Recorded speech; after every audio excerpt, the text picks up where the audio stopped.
Hi there, my name is Brad, and in today's video I want to talk about motivation. I decided to go with this because it's something that I see a lot of people struggle with. So we're talking about motivation in business, we're also talking about your motivation to exercise, and essentially like motivation can be found in every single aspect of life. You could be motivated about going to the store and getting like some quality foods to make up your meals and stuff like that. At the same time, you can be unmotivated to do that. So I just want to talk about the motivation as a whole, like where does it come from, what are the different sources and how important it is in order to make you develop yourself further either in business or in your personal life. So let's first of all talk about motivation as a source of productivity. So a lot of people think that when they are motivated, they are going to do their best work, which in some cases is correct. However, it's not always the case. Now you see all these motivational speakers and trust me, like I've followed every single one of them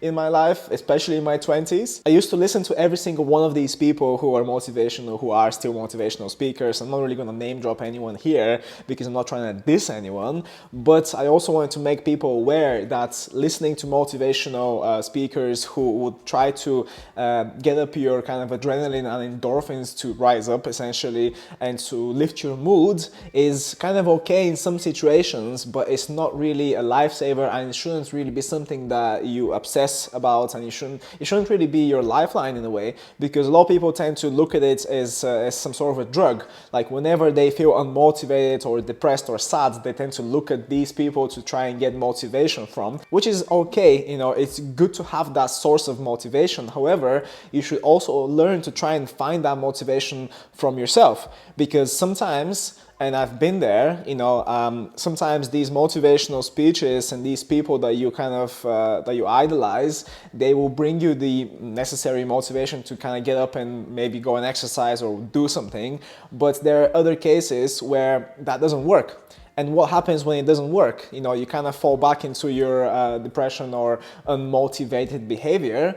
That shouldn't be the case, So the source of motivation can come from different kind of aspects. Most of the time it is external. So like we said, these kind of motivational speakers, people, books, and that kind of stuff, which is great. I think everybody should be listening to these people and reading these books, but you should also learn to kind of try to derive the motivation from yourselves. And one way to do that, one very good strategy that I've used myself, is to use whatever happened to you in the past. So for example, I used to be a very, very poor student. I used to live off 20 pounds or about $25 a week, which is not a lot. And I'm pretty sure that there's loads of people out there who've done this. I'm not trying to say that I was the only one who lived a poor student life, because almost every student is poor. But I tend to look at that whenever I feel like that I'm not really developing myself, and I can see how much I've actually developed over time. So it's very good to look at yourself from the past and look at who you used to be, not in terms of finances only, but also in terms of the person who you used to be. Because I used to be very gullible, I used to be very naive,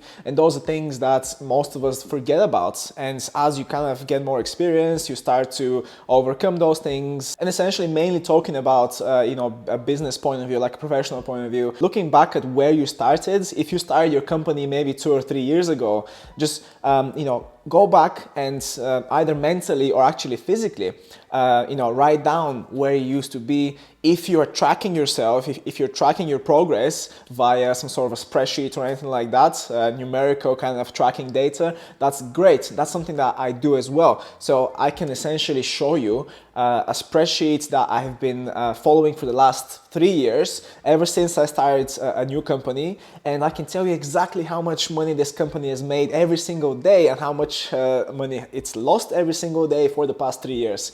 And I can very easily track my numerical progress, and when I do that, it kind of shows me that every single year I'm progressing, I'm advancing. So that's motivation on its own. Like that's really kind of gets me going, because I'm like, every single year I want to keep going. Okay, so that's one way to do it. So that's kind of that, essentially you have proof of your own development over the years. Now, if you don't have proof and we are trying to derive motivation as a source from some sort of emotional trauma or some sort of an emotional experience, those are plenty. You know, essentially being a poor student in a foreign country, I might add as well, having no friends, you know, no parents, no siblings or whatever, being absolutely on your own and being able to actually push through all that shit and kind of, you know, bring yourself up to where, to a point where you can actually be proud of what you've done. That's kind of all of those things, you know, there's like probably years of emotional experiences that I can look back on and essentially motivate myself. And now as I'm kind of talking to you guys as well, I'm thinking about all these experiences that I've been through. I used to live in this house when I was kind of in my third or kind of, I think I actually graduated by that time, but I used to live in this house where we had mice, right? And I used to pay about $150 a month for rent, and essentially it was a student house, but not for students as well. But the landlord, he just kind of, well, obviously she was just trying to make some money, whatever. And the house was horrible, you know, like my room was horrible, it was stinky, there was like mice running around sometimes. I could actually hear them scratching on the walls at certain points, you know, in the night. And we had them in the kitchen as well. So I hated that, you know, I hated living in that house, but I had no other option. So thinking back now, like what I must have been through and how I must have felt, that kind of gives me, you know, a lot more motivation to actually, you know, to be proud of myself for what I've done. So that's one very good way to look deep inside of you and look for those situations or those kind of emotional experiences that you've had to go through, and essentially find, you know, what kind of person you used to be and where you used to be, and compare it to where you are now. And that's what can really help you, you know, get to a point where you can use that as a source. So as a little summary, you know, let's have a look at all these kind of sources of motivation. So we've got the external factors. So all these motivational speakers, you know, books, podcasts, everything that's really not happened to you, you know, you can use that as a motivator.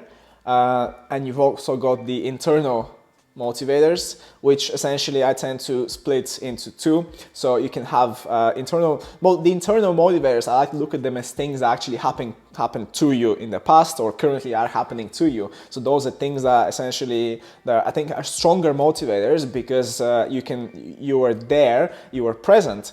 Because if an external motivator is saying to you, you know, I managed to make $1 million for a year, and before that I was homeless. That's great, and these people are kind of, you know, great for having done that, but you weren't there yourself, right? So how can you know that this actually happened? You didn't experience what this person experienced, and you essentially have no idea that this actually happens in the first place, right? But when we're talking about yourself, so let's just say that you actually did this, so you were homeless, and then like after a year or maybe a couple of years, you built your business and now you're a millionaire. You have 2 years worth of experience to draw upon. You can look back into that internal source of motivation, all of these experiences, and either track, you know, the two types of internal motivation. So you can either track the numerical data, or you can just keep some sort of a diary that's also numerical data, or maybe not numerical, but it's still data that you can fall back on. You can say, like, you know, on the 21st of February 2020 I was here, and then on the 21st of February 2021, I had double the amount in my bank account, I had a house, I had a car. So these are things that can really motivate you to go further, right? The second type of internal motivation is going to be the emotional connections and experiences that you've gone through, things that are very difficult to quantify and have data on. Because those are kind of feelings that you felt, and you have to go back deep inside of yourself to find those feelings, because sometimes we tend to take for granted what we've achieved. For example, currently I'm so far away from what I used to be when I was a student, but sometimes I try to take myself back there. So I try to mentally take myself back into feeling the same way I used to feel. You probably think, like, why are you trying to, you know, bring yourself back into a negative feeling? If I'm constantly feeling positive all the time, that's not really reality. Negative, you know, emotions are a part of life. They can really push you to go further. So if I feel that I want to bring myself back to a negative state, or I'm feeling like I've not achieved as much as I want to achieve, that means I'm going to keep pushing. Now, if you are someone who's content with where you are, That's absolutely fine. Nobody is trying to force you to push further. But for those of you, I'm talking to those of you who actually want to push and actually are looking to get somewhere else, then that's the best way to do it. Bring yourself back into a negative state, or try and mentally bring yourself back into a time of your life where you felt a certain way and you actually wanted to get out of that situation. And that's how you can push through that moment in life and take yourself to the next level. Overall, motivation is a very interesting subject, and there can be multiple sources of motivation. So I advise you to use every single source that you can. I'm gonna give myself as an example here. Whenever I feel like it, I would kind of listen to motivational speeches, and sometimes they really help. Like having someone in your ear like all the time, someone other than yourself, is very good, because you get someone else's viewpoint and you get someone else's voice and their kind of their experiences or whatever. So it's very good to listen to those things sometimes. I like to use that, and then obviously in certain situations where that's not enough, I need to dig deep. I need to really get to the source of why I'm feeling the way I'm feeling and why I'm not able to find motivation. When you're motivated, so let's just say that you go and attend the seminar of a person who is a millionaire, and they really kind of get you going, they get you fired up. 2 days later, you're back to where you started, but you've just kind of lost $1,000 or whatever for the seminar. Doesn't matter. I think those seminars are valuable, but you just need to kind of learn how to use them. So what happens when you've lost that initial burst of motivation? And this is where we get to the problem of like external motivation. It's actually very short-lived, because it's not your experience, right? So you can't get up every single day and read the same book or listen to the same kind of speech of someone else, because that's what usually it takes to keep up, like topping up your motivation. But what you can do is get up every single day and actually look back in your own life and your own experiences and find these type of moments where you can derive motivation from. That's how it works for me. So like the internal motivation sources are definitely a lot more long-term than the external ones, because they are very useful, but they are kind of like a pre-workout sometimes, so it's sometimes it's necessary. So you feel a bit kind of down, maybe you haven't slept very well, something like that, so something external like that can really help you. But at the end of the day, if you really want to push yourself, you're going to find that energy and you're going to find that motivation from inside. So there are different strategies, like we've said previously. I am going to write them out in the description of the post as bullet points, so you can essentially take some ideas for yourself and maybe start using them. I'm very interested in talking about different types of topics like this, and I like to talk from my experience. I'm not really writing something here. I'm not really using some sort of a script to talk about this stuff. It's essentially things that I've been through and things that I think hopefully it's useful for you, and I shall see you in the next video.